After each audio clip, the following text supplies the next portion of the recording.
నేను మీ కీర్తన జనసేన పార్టీ రాష్ట్ర అధికార ప్రతినిధి. గత కొన్ని రోజులుగా మనం చూస్తున్నాము, కన్నా రజనీ గారు జనసేన పార్టీ నుంచి బయట వెళ్ళిన తర్వాత పవన్ కళ్యాణ్ గారి మీద అక్కసు ఒక విషం కక్కుతున్నారు. అన్నయ్య అన్నయ్య అంటూనే ఆమెకున్న విషం అంతా కక్కేస్తున్నారు. పార్టీ నాకు తీరని అన్యాయం చేసింది, నన్ను పార్టీ నుంచి తొలగించారు అకారణంగా అంటున్నారు. ముందు మనం మాట్లాడాల్సింది ఏంటంటే, ఏళ్ల తరబడి పార్టీకి కష్టపడ్డాను అంటున్న మీ స్టేట్మెంట్ని ఫస్ట్ వెనక్కి తీసుకోండి కన్నా గారు, కన్నా రజనీ గారు అని చెప్తాను. ఎందుకంటే మీరు జాయిన్ అయ్యిందే 27/2023 డైరెక్ట్ పార్టీలోకి మీరు జాయిన్ అయ్యారు అధికార ప్రతినిధిగా. మీరేమో మిమ్మల్ని ప్రూవ్ చేసుకొని జనసేన పార్టీ కోసం మీరు అహర్నిశలు కష్టపడి మీరేమి పార్టీలోకి రాలేదు. మీరు ఏదైతే లాయర్గా మీరు చేసిన సర్వీసెస్, మీ వాయిస్కున్న బలం చూసి మిమ్మల్ని పార్టీలోకి ఆహ్వానించి తీసుకున్నాం. అది ఫస్ట్ క్లారిటీ మీరు తీసుకోండి. మీరు ఏమో ఏళ్ల తరబడి పార్టీకి పనిచేశారనే మాట చెప్పకండి ఫస్ట్ థింగ్.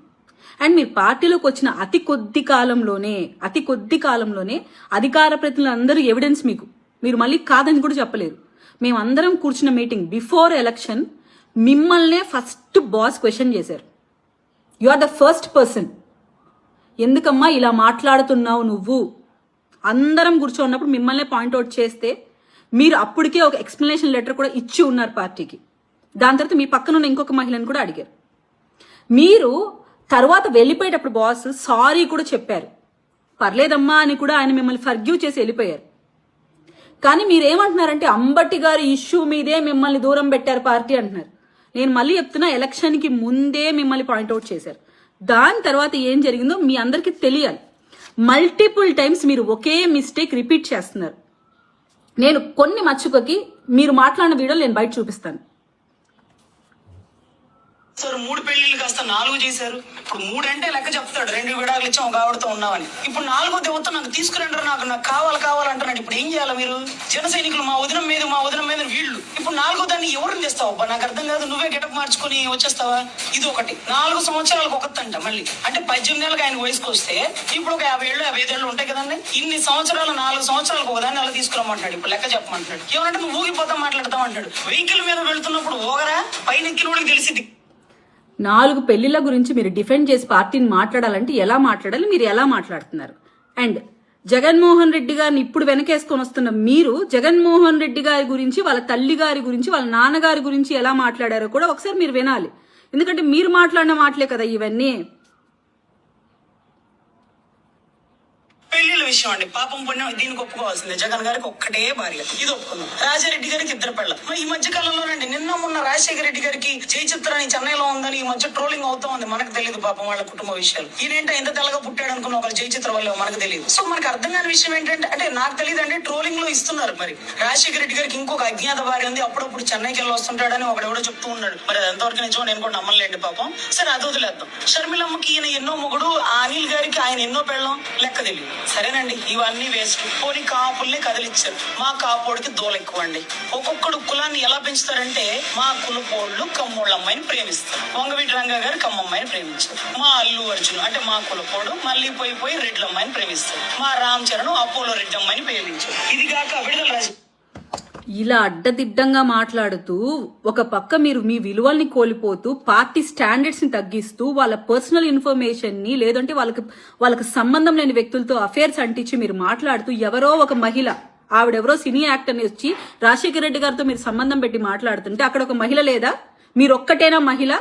మిమ్మల్ని మాట్లాడితే 4 రోజుల నుంచి అన్నం తినలేదని ఏడ్చిన మీరు ఇంకొక మహిళను తీసుకొని వచ్చి ఎక్స్ సీఎం వాళ్ళ అమ్మగా మీరు పోర్ట్రేట్ చేస్తూ మాట్లాడుతూ, ఇంత వల్గర్ గా మీరు మాట్లాడుతూ మళ్ళీ వైసీపీని మీరు డిఫెండ్ చేయడం కోసం ఇలాంటి వర్డ్స్ యూజ్ చేస్తారు.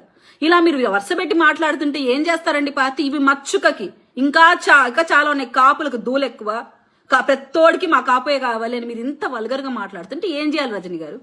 మీరు అప్పటికి మిమ్మల్ని దూరం పెట్టారు, బహిష్కరించలేదు. బట్ రిపీటెడ్ గా మీరు చేస్తుంటే మిమ్మల్ని బహిష్కరించాల్సి వచ్చింది.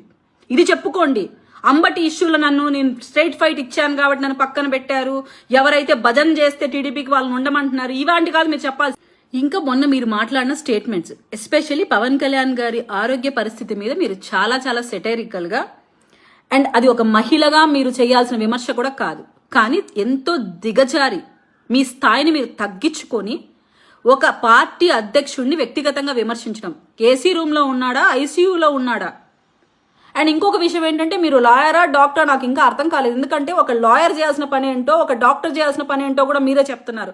ఎప్పుడు ఆపరేషన్ చేసుకోవాలో ఎవరికి చేయాలో ఏ టైంలో చేయాలో కూడా మీరే చెప్పేస్తున్నారు. అంటే మీ నాలెడ్జ్ ఏంటో నాకైతే అర్థం కావట్లేదు. ఏమైనా కంపెనీస్ మీరు డాక్టర్ చేసి మళ్ళీ ఎల్ఎల్బి చేశారా, లేకుంటే డాక్టర్ సర్టిఫికేట్ కొనుక్కొని వచ్చారా, లేకుంటే కొట్టుకొని వచ్చారా, నాకు అర్థం కావట్లేదు.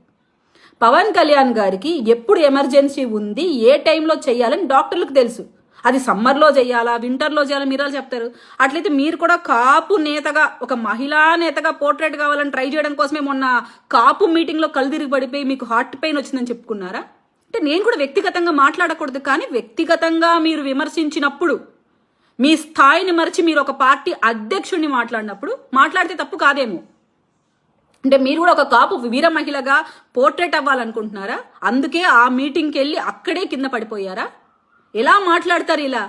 ఒకప్పుడు వైసీపీని ఎలా మీరు మాట్లాడారో, అమరావతిని నాశనం చేశారు, మహిళల్ని ఇబ్బంది పెడుతున్నారు, ఉద్యోగాలు లేవు, ఈ ప్రభుత్వం అల్ల కల్లోలం చేస్తుందని మీ నోటితో మీరు మాట్లాడిన మాటలే. ఒక ఛాన్స్ ఇస్తే 151 సీట్లు దగ్గరుండి రాష్ట్ర ప్రజలందరూ గెలిపిస్తే ఈ రోజు ఆయన చేసిన నిర్మాణం రాష్ట్రానికి అమరావతి లేదు, పోలవరం లేదు, రాష్ట్ర భవిష్యత్తు లేదు, జాబ్ క్యాలెండర్ లేదు, ఇసుక రేట్లు పెరిగిపోయినాయి, మందు క్వాలిటీ లేని కాస్ట్ ఎక్కువైనటువంటి మందు తాగి XYZ ఇవన్నీ చెప్పారు. కానీ ఇప్పుడేం చెప్తున్నారు? అసలు జగన్మోహన్ రెడ్డి గారు ధర్మం అంటే జగన్మోహన్ రెడ్డి గారు, జగన్మోహన్ రెడ్డి గారు అంటే ధర్మం అంట. పోనీ మీరు వైసీపీకి ఏమైనా కండువా కప్పుకునే అవకాశం ఉందా అని అడిగితే లేదని చెప్పలేక జగన్మోహన్ రెడ్డి గారు చెప్పారంట, నేను వదులుతున్న అస్త్రం ఇటువంటి ధర్మబద్ధమైన అమ్మాయి పార్టీలకు అతీతంగా ఉండాలి, మన పార్టీలోకి ఆహ్వానించద్దన్నారు. మళ్ళీ ఎవరు చెప్పారు? అంత సోర్స్ ఆఫ్ ఇన్ఫర్మేషన్ మీకు ఎలా వస్తుంది? వాళ్ళ పార్టీ అధ్యక్షుడి నుంచి వచ్చిన మాటలు మీకు ఎలా తెలిసాయి? అంటే మీరేమైనా వాళ్ళతో మంతనాలు చేస్తున్నారా? అంటే ఎందుకు అనాల్సి వస్తుందంటే నేను చేరనండి, జగన్ రెడ్డి నేను చెయ్యనండి అని చెప్పాలి.